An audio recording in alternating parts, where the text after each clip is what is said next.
Hello and welcome to my studio. In this video I'm going to show you how I made this image. Now this image is lit to bring out the colour in the subject. And the choice of aperture is also important, and I've used that to control the depth of field, which in turn enhances the overall composition. Okay, so let's go through what I've got set up so far. At the back here I have a piece of grey card which I'm going to use as the background. I've put that in this stand, and that's about a metre and a half off the subject. Little bit of working space required at the back here.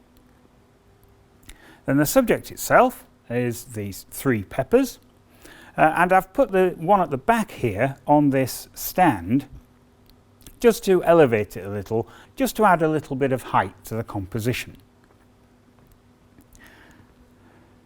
Then moving a bit further forward, on the camera at the front I have a 24-70 zoom lens, and that I'm going to be using at the 70mm end, which will give me a bit of working distance between the subject and the camera.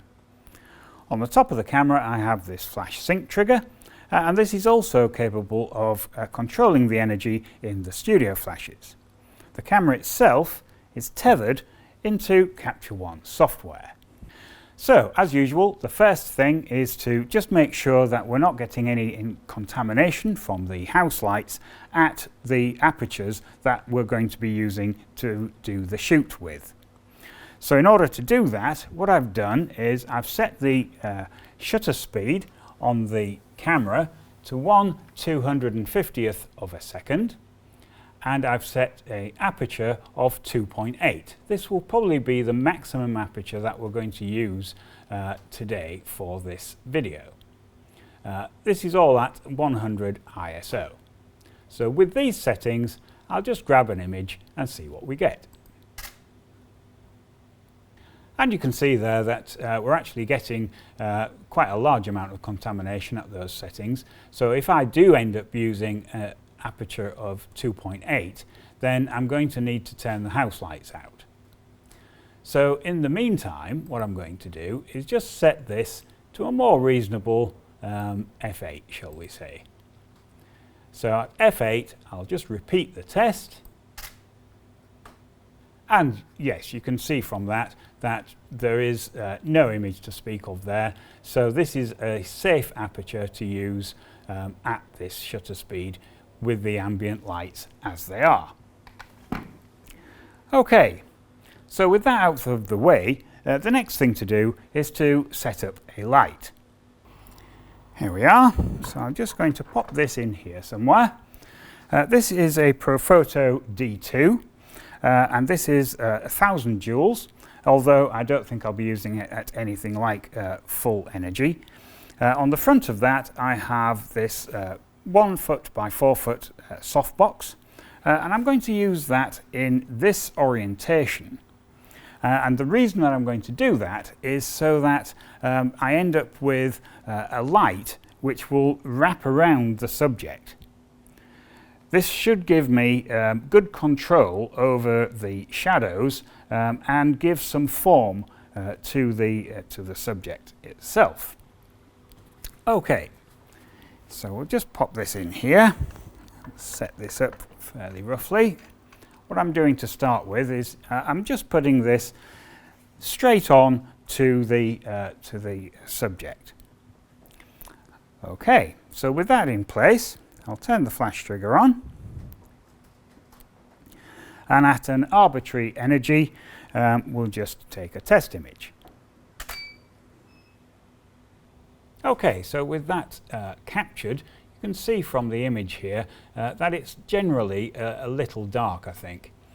So what I'm going to do is just add 1 stop of energy to the light, just to bring it up a bit. So selecting that light, I'll just add 1 stop of energy like that, and we'll take another test. There we are, that's brought up the image a bit, that's pretty good.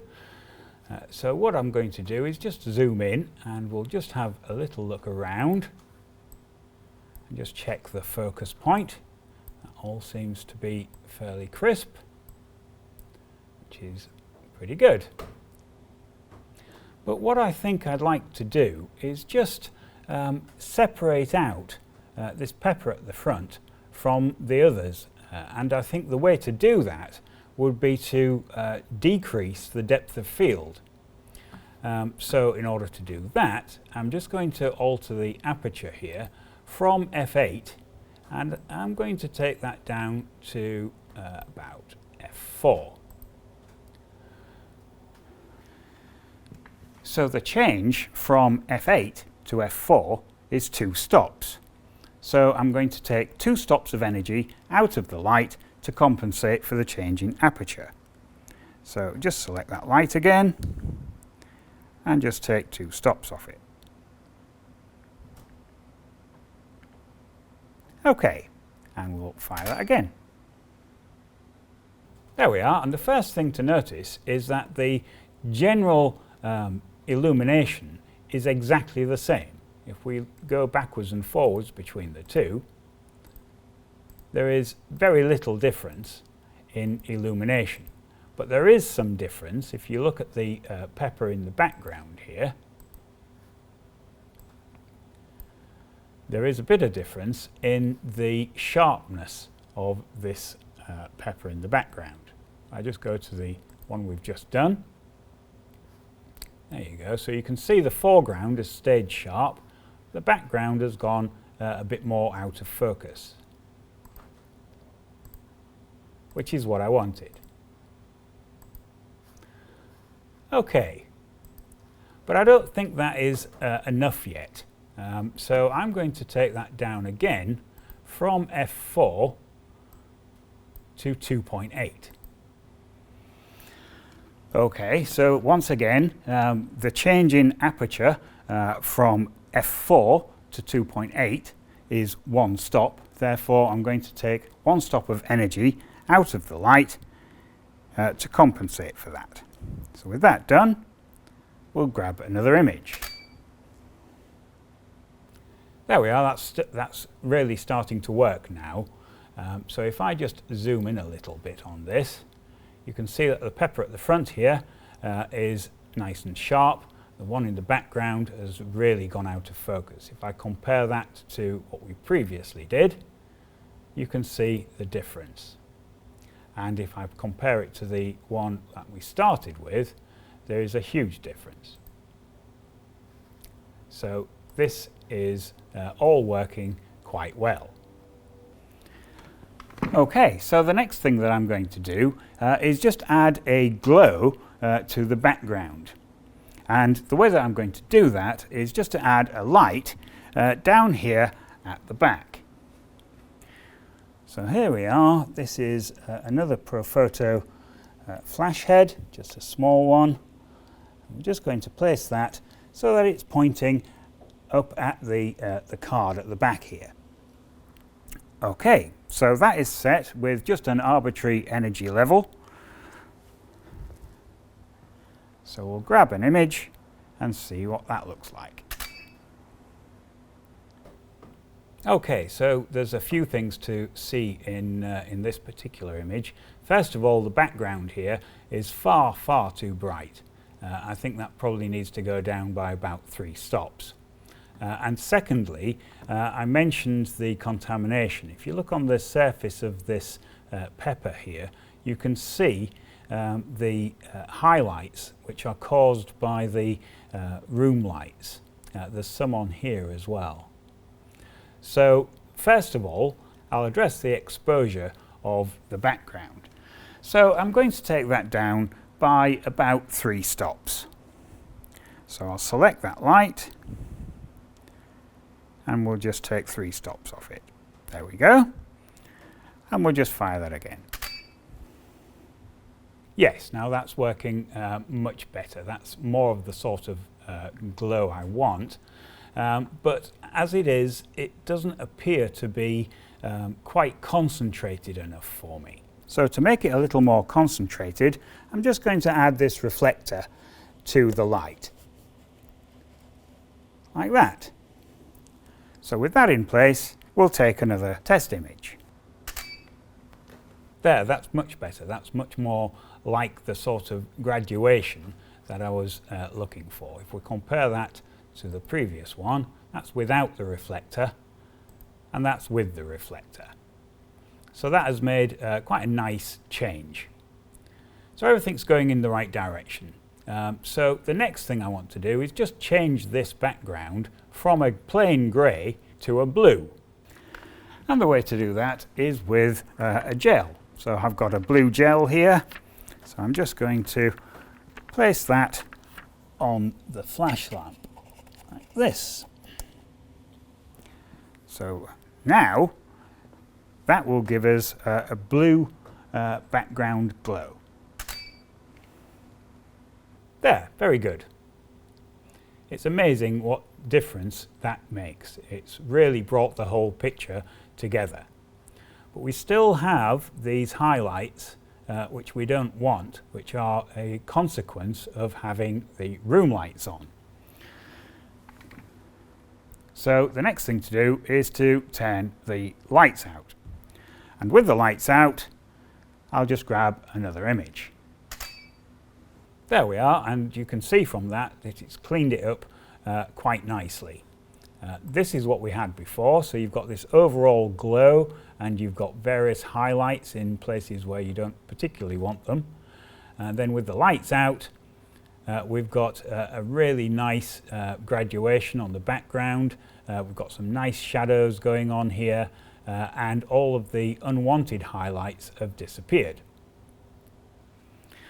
So with that done, there's just one little bit of fine tuning that I want to do. I think this area of the desk here is a little overlit.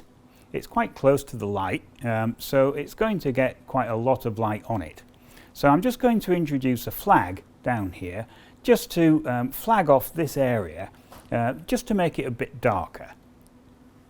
And for that, I'm just going to use this piece of card, which I've just attached to this piece of wood so it can stand up on its own. So I'm just going to place this out here somewhere, just like that. So with that in place, what it should do is just shade this area of wood. So we'll see what happens. I'll just grab an image. There we are, that's the sort of thing. You can see that this area now is quite a lot darker than it was before. This is what we had before, and this is what we've got now. But yet again, I've left the house lights on, and you can see the highlights on here. So I'll just turn the house lights out, and we'll shoot that again.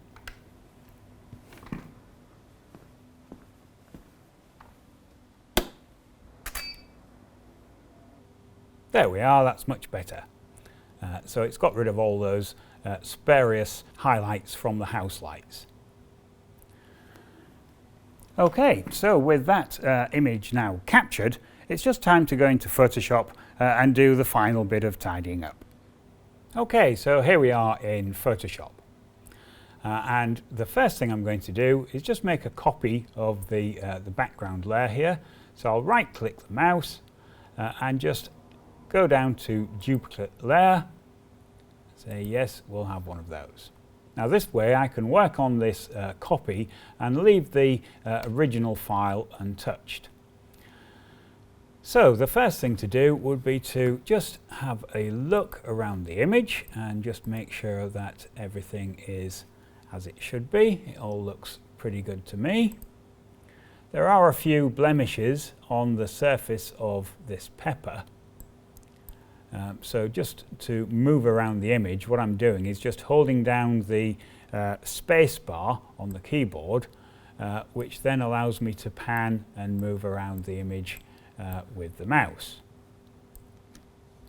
And then letting go of the keyboard takes you back to the original function. So just to address these blemishes, I think that's going to be simplest just to clone them out. So in order to do that, what I'm going to do is just pick the clone tool here, and now I'll just change the size of the brush. So right click the mouse, we'll bring the brush settings up, just make that a little bigger, leave it very soft, and then to get the target I'll just hold down the Alt key on the keyboard, which will give me a target. So if I just pick somewhere around there, for instance, I can then move that over and just clone that part of the pepper out.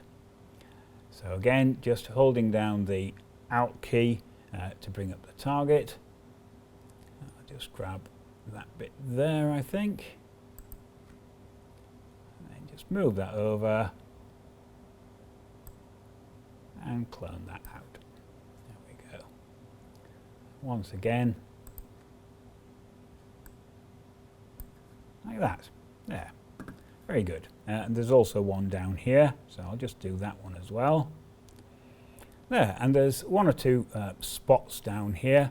To get rid of those, I'm just going to use the spot healing tool. I'll just make the size of the brush a bit smaller. And we'll just pop those out like that. Nice and simply. There. Okay, so now if I just turn the visibility of that layer on and off, you'll be able to see the difference. That's before and that's after. So that's pretty good, I think. So I'll just zoom out again.